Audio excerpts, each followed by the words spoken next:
also gracing the cover of City and State magazine this month, where he has that big warm smile that he's famous for. Today is day 95 of the situation dealing with the coronavirus pandemic, and it is day 10 of the situation dealing with the civil unrest after the murder of Mr. Floyd that we all saw on TV. The president held up the Bible the other day in Washington, D.C. Here in New York, we actually read the Bible, and there are some passages that I think are especially appropriate for today and this time of where we are. Blessed are the peacemakers, for they will be called children of God. Matthew 5. If a house be divided against itself, that house cannot stand. That was Mark 3, actually before Abraham Lincoln.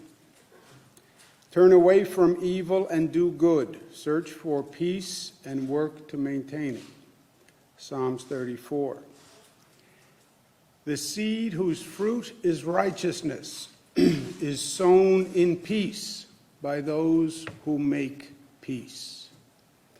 I think those words are all appropriate for where we are today. It's another quote that I think is applicable to where we are today. You can't use the military as a political weapon. Do you remember who said that? I said that. There's another quote. The option to use active duty forces in law enforcement, use forces in a law enforcement role, should only be used as a matter of last resort and only in the most urgent and dire of situations. We are not in one of those situations now. I do not support invoking the Insurrection Act. Do you know who said that? Secretary of Defense Mark Esper, appointed by President Trump. You can't set fire to the house and then claim you are the one trying to put out the flames. Do you know who said that? You guys are not well read. That I can tell you. A.J. Parkinson said that. Last night we had continued protests across the state, but there are two very different situations that are going on, and we have to keep them separate, and we have to address them as separate situations because they are night and day. One is protesting, and the other is looting. They are two very different situations. Some people choose to morph those two together. All the protesters are actually looters, and we should treat them as looters. That is not a fact. That is not the truth. That is not the reality of what is going on. There are people who are protesting, and there are people who are looting. Very, very different situations. The protesting is righteous indignation over Mr. Floyd's murder and systemic racism and injustice. And you listen to their point, I think they're right. You look at that Mr. Floyd's murder on television, and it is reprehensible. There is no police officer in this nation that would defend that. And people are appalled. And again, it's not the first time. You can't say, well, this is an isolated incident. Mr. Floyd was one in an ongoing series. Ahmaud Arbery, Breonna Taylor. You can go back to Rodney King. You can go back to Martin Luther King. There are dozens and dozens of the same case. Righteous indignation. It's more systemic racism. Righteous indignation. It's systemic injustice. Righteous indignation. Yes, but don't be violent, because when you are violent, you lose the righteous indignation. When you are violent, you play to the critics who want to say, oh, they're all violent looters, they're all a criminal element, and that actually defeats the righteousness of the message. Mr. Floyd was nonviolent. He was nonviolent against the police. The crime that they were possibly investigating was a nonviolent crime. Violence actually demeans the situation and loses the righteous indignation. And I would urge the protesters to respect the curfew, because the curfew is necessary because the police have a real job of policing, dealing with the looters. And the looting is criminal behavior, pure and simple. There's no righteousness. There's no message. There's no indignation. These are opportunists who see the police are busy dealing with the protesters, and they say, well, here's an opportunity to loot and to steal and to cause mayhem. That's all they are. This is criminal behavior, period, designed to create chaos. Well, there are anarchists in there also. Fine. It's all illegal behavior. And we will not allow our cities in this state to be in chaos. Period. Public safety is rule one. Maintaining order is rule one. It's not going to happen in the state of New York. We're not going to allow the looting that we've seen on videotapes, the chaos that we've seen. Period. The police must be empowered to keep order, stop the looting, and stop the criminal activity. Distinguish between the protesters and the looting. Yes, you have police action which is necessary to work with the protesters, but the police have to be there and be empowered to stop the looting and the chaos and the criminal behavior that people are trying to exploit this moment for their own selfish criminal purposes. And the police have to be able to do their job. And the police have to be supported in being able to do their job. I've sent New York State Police to cities to deal with these protests. They have to have the right numbers. They have to be empowered to do their job. And we've had protests again last night all across the state. I want to applaud the local police who have done a great job. I want to applaud the state police who have done a great job. The protests were mainly peaceful all across the state. And I want to thank all involved for keeping it that way, protesters included. New York City last night was much better. The protesters were mainly peaceful. The police officer had the resources and the capacity to do their jobs, and the results last night were much, much different than the night before, and that's what it's all about.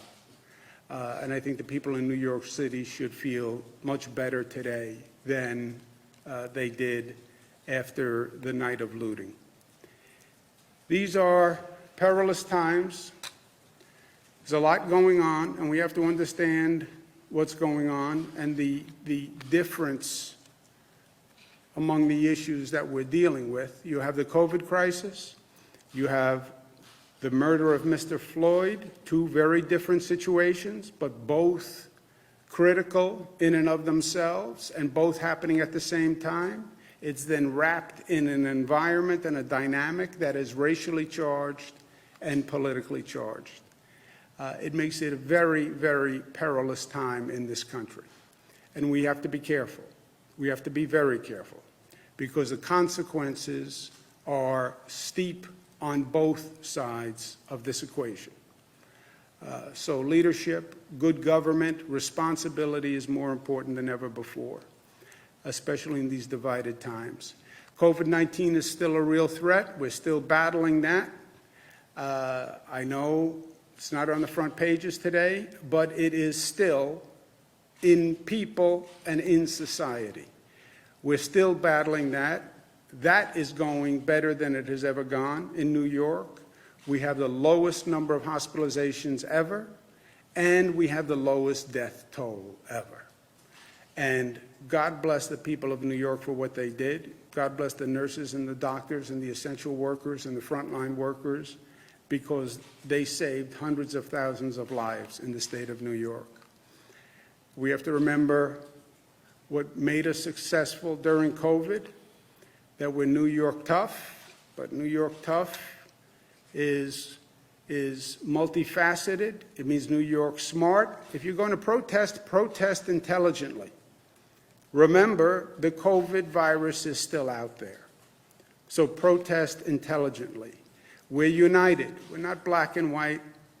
We're not upstate, downstate. We're not red and blue. We are one state, one community. And we came together that way. We're disciplined in fighting this COVID. We're disciplined in having our right to protest, but doing it peacefully and in a way that respects law and order, and we are loving at the end of the day. Yes, we have issues. Yes, we have challenges. But we've shown how good we can be as a community and how much we respect one another and the sacrifice we're willing to make for one another. Let's keep that spirit that we developed over the past 95 days. Let's keep that going, because that is pure magic. If we stay united and we stay loving and we stay smart, we're going to handle all of these issues and we're going to be the better for it.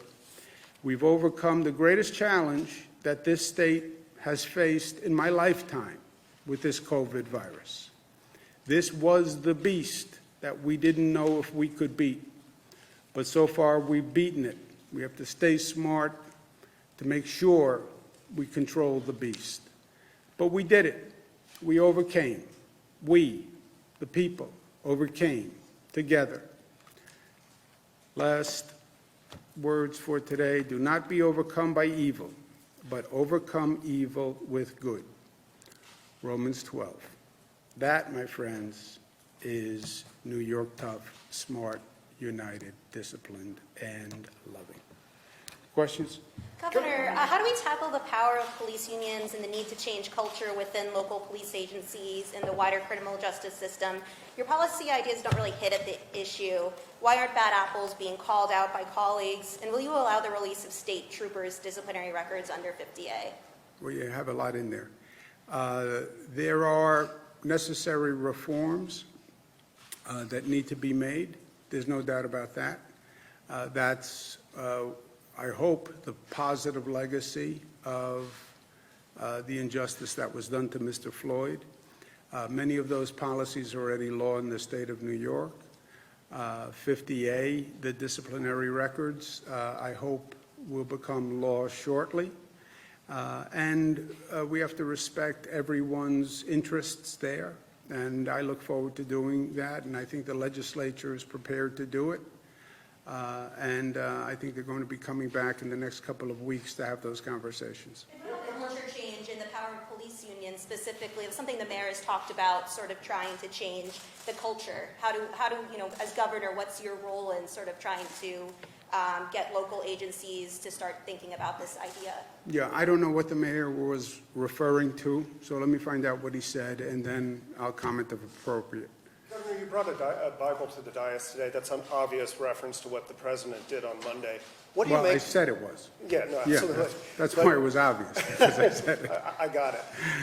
What do you make? You're saying even if I didn't say it, you would have figured it out. Absolutely. Well, of course. What do you make of the president's recent attacks on New York? What do you think he's trying to do there? Is he trying to rile his base? Is he trying to make legitimate criticisms about your stewardship of the state as well as the city?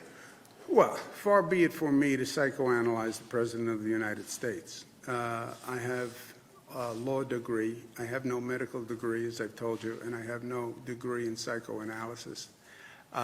It's nothing new for the President. He's not just attacked New York in tweets. His policies have been vicious to New York. He changed the tax code in a way that increased the taxes in New York and other Democratic states. He has failed to do anything positive for New York. He's gone out of his way to be negative to New York. Now, why? You know, is it politics? Who knows? That's for someone else to answer. But the negativity, forget the tweets. You know, who cares about the tweets? It's what he's done to the people of the state that bothers me. What he did with SALT, refusing to fund urgent transportation projects that hurt the entire Northeast, like the Hudson Tunnels, stopping the 2nd Avenue subway. I mean, all these egregious acts, kicking us out of the Trusted Traveler program with the DHS, Department of Homeland Security, just this punitive policy because they don't like that we won't give them the driver's licenses for undocumented people. So they punish us with the Trusted Traveler program. I mean, there's a whole, from day one in his administration, you have seen negative, hostile government acts. And then, by the way, the most recent refusal to fund state governments, which is negative to New York, but it's also negative all across the board. But you did praise some of his corona action. Right? Yes, there have been good things, helping us with Javits and with the Army Corps of Engineers and the additional beds. That was very helpful. And look, I said from day one, I'm not playing politics with the president. When he does the right thing by New York, I say he did the right thing by New York. Well, Democrats don't like me to say that. It's the truth. When he does a bad thing for New York, I say he did a bad thing. And it's good and it's bad. I think I was in the White House last week. We had a meeting. But have you spoken to him this week at all? No. Governor, I'm sorry. Duty troops from Fort Jerome were sent to D.C. to help out law enforcement there. Do you have a comment on that, and how do you feel about that? Well, yeah, I don't think you should use active military for political purposes. I don't believe it's constitutional. And now you have his Secretary of Defense saying that they shouldn't be used. Now, how can the Secretary of Defense say that and then do it? That's another question. If you don't believe it's right, when you pull up Secretary Esper's quote again there, please.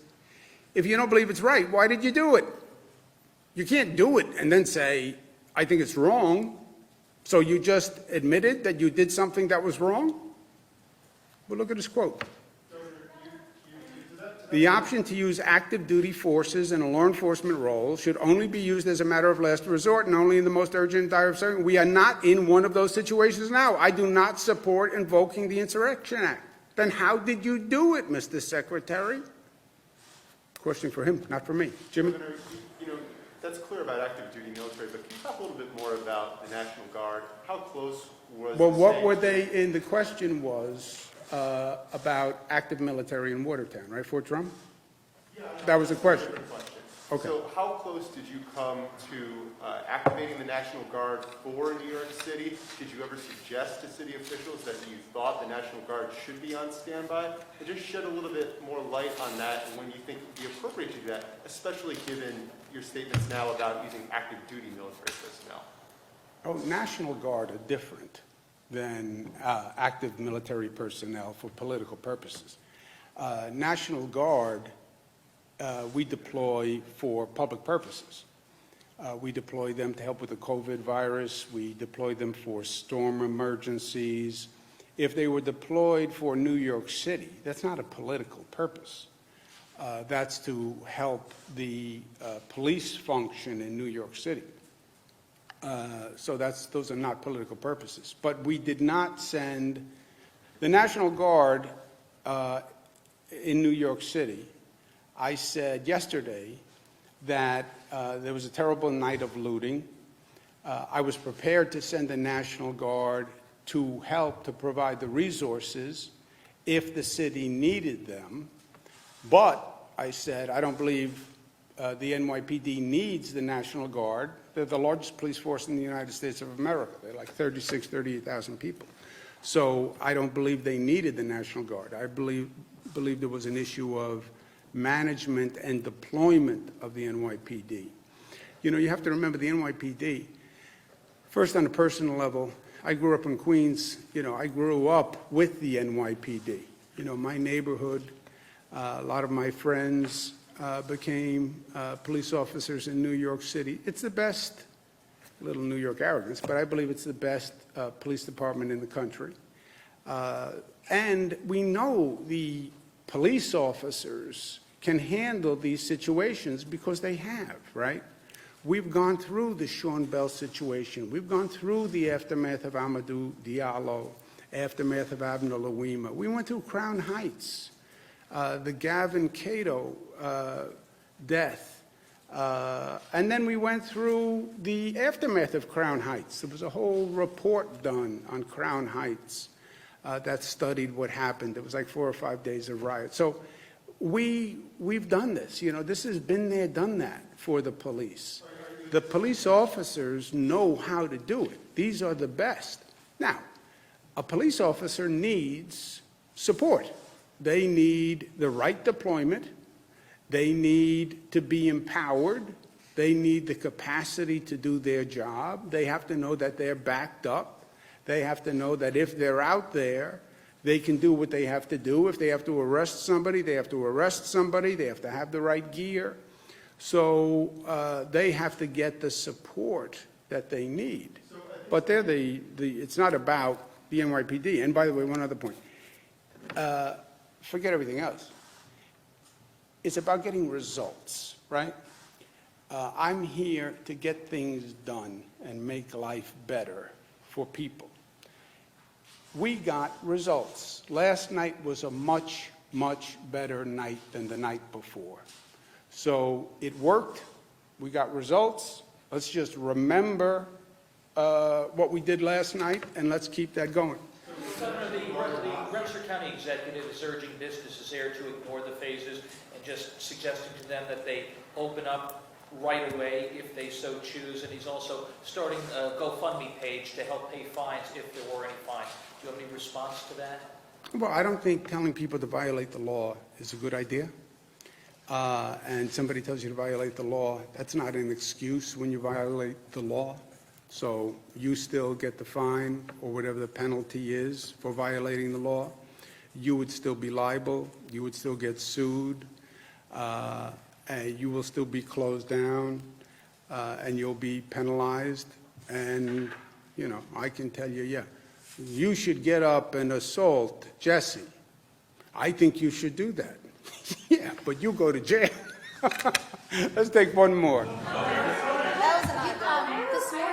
This morning on one of the radio shows, or one of the shows downstate, Chief Monahan of the NYPD said that you called him to apologize for your remarks yesterday in regards to the NYPD. Just wondering what that conversation was like when you spoke with the chief, and again, how did you come to that conclusion? Yeah, I make it very simple. First, I never spoke to whatever that person's name is. I spoke to the police commissioner and said the same thing I just said to you and the same thing I said yesterday, which is it's an issue of management and deployment. The actual police officers are the best. My issue was with the management and deployment, never about the police officers. It's about the management. It's about the deployment, not about the officers. Thank you very much. I'm taking my Bible and I'm going back to work. Read the Bible.